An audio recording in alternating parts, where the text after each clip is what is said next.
Hello and welcome you on my YouTube channel and today I am going to teach you स्वर। सबसे important topic आपका हिंदी में स्वर, वर्णमाला और व्यंजन। ये तीन ऐसे टॉपिक हैं जिस पे स्टूडेंट्स ज़्यादा कंफ्यूज होते हैं और जल्दी उनको समझ में भी नहीं आता है। तो मैं आपको बेसिक से मैं स्टार्ट करूँगी स्वर, व्यंजन, फिर इसके आगे हम बढ़ते जाएंगे अपने ग्रामर के पोर्शन में। So let's start.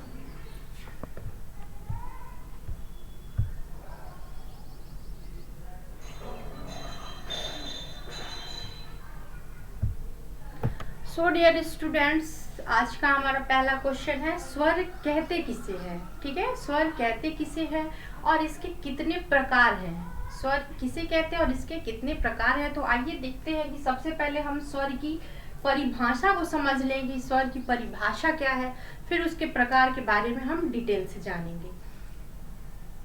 जिन ध्वनियों या वर्णों के उच्चारण में अन्य वर्णों की सहायता न लेनी पड़े उन्हें हम स्वर कहते हैं। अर्थात कि ऐसी छोटी से छोटी ध्वनि, यहाँ अभी हम बात कर रहे हैं स्वर की, ठीक है। तो ऐसी छोटी से छोटी ध्वनि या फिर वर्ण कि जो अपने स्वतंत्र रूप में, वो किसी की मदद के बिना ही वो स्वतंत्र रूप है उसका और हम उसको ऐसे ही पढ़ते हैं।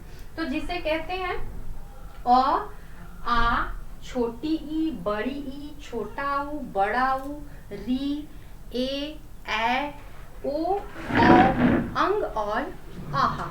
ये जो 11 स्वर हैं, ठीक है, इन्हें हम एकदम अब उसके स्वतंत्र रूप में ही पढ़ते हैं बिना किसी की मदद की सहायता की। ठीक है, यहाँ पे लिखा भी है कि अन्य वर्णों की सहायता ना लेनी पड़े उन्हें हम स्वर कहते हैं। अर्थात कि अ से लेकर आह तक के हम वर्णों को हम स्वर कहते हैं।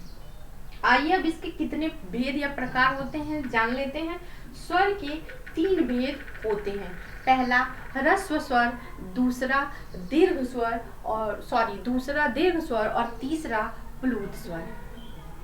ग्रामर में हमें तीनों की बहुत ही ज़रूरत होती है और इसके बारे में हमें आइए इसके बारे में हम आगे पढ़ते हैं। पहले जिस स्वर के बारे में हम जानेंगे उसका नाम है ह्रस्व स्वर।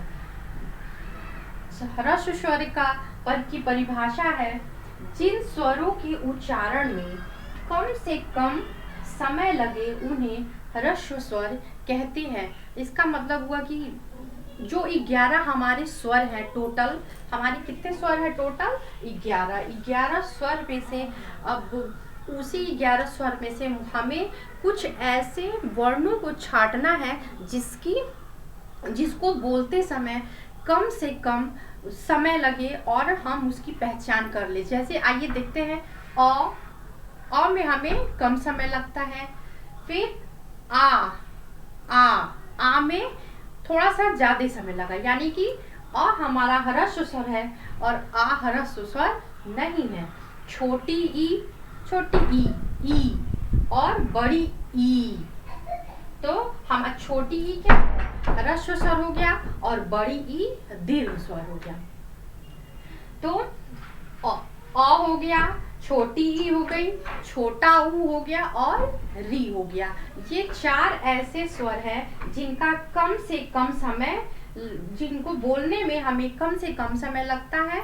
ये चारों है अ, ई, ऊ और री, और इसी को हम ह्रस्व स्वर बोलते हैं।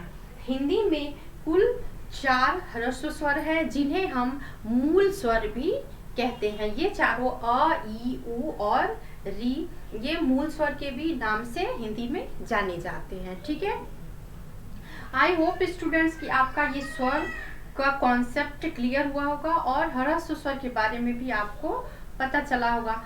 सो आपको मैं अपने अगले वीडियो में मैं आपको दीर्घ स्वर और प्लुत स्वर के बारे में आगे मैं डिटेल में बताऊंगी। तब तक के लिए आप पढ़ते रहिए और अपना ख्याल रखिए। So see you in my next video. Till then you keep study and good luck. अगर आप मेरे चैनल पर नए हैं तो please subscribe my channel and press the bell icon ताकि मेरे नए वीडियोस के नोटिफिकेशन आपको सबसे पहले मिले।